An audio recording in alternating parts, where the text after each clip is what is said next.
Ямал – это феноменальное место на карте нашей планеты. Здесь, в условиях сурового климата, существует удивительный симбиоз. Древние традиции коренных народов соседствуют с передовыми промышленными технологиями.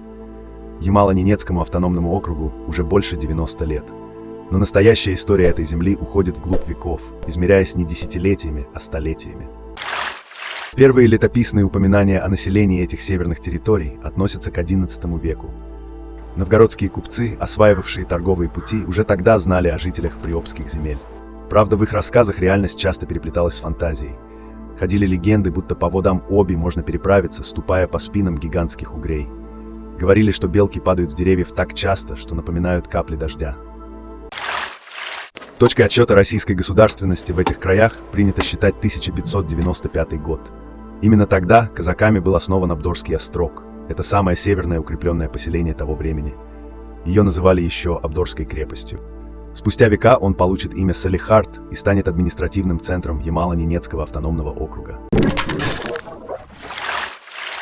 Какую роль сыграла Абдорская крепость в истории российского государства? Чем именно платили дань царю местные племена? Какие трансформации пережил регион в бурном 20 столетии? Какой вклад внесли ямальцы в победу в Великой Отечественной войне? И каким Ямал предстает перед нами сегодня? Чтобы не пропустить ответы на эти и многие другие вопросы, подписывайтесь на канал «Мой дом Ямал». А мы продолжаем. Значение Абдорской крепости было стратегическим. Она стала не только фортпостом, но и центром сбора ясака. Ясак – это натуральный налог, который местные жители платили шкурками пушных зверей, рыбой и другими дарами тундры. Эта система на столетия определила экономические связи севера с центром.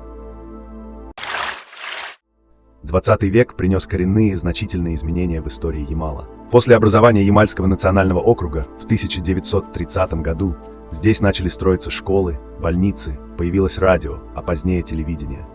Но настоящий перелом случился в 1960-е годы, когда геолого-разведочные экспедиции открыли гигантские запасы природного газа. 14 апреля 1962 года из скважины в Тазовской тундре ударил первый газовый фонтан.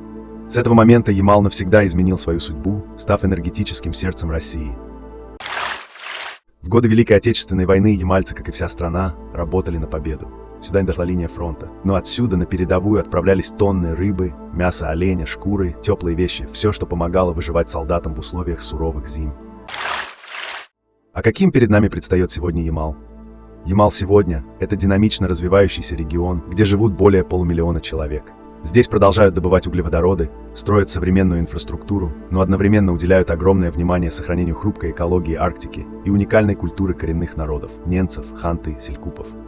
Ямал демонстрирует, что экономический прогресс и уважение к традициям не противоположности, а возможный баланс. История Ямала – это история диалога. Диалога человека с природой, традиций с инновациями, прошлого с будущим. И этот диалог продолжается. Если вы хотите быть его свидетелем, подписывайтесь на наш канал. Здесь мы будем и дальше рассказывать о жизни на Крайнем Севере. До новых встреч!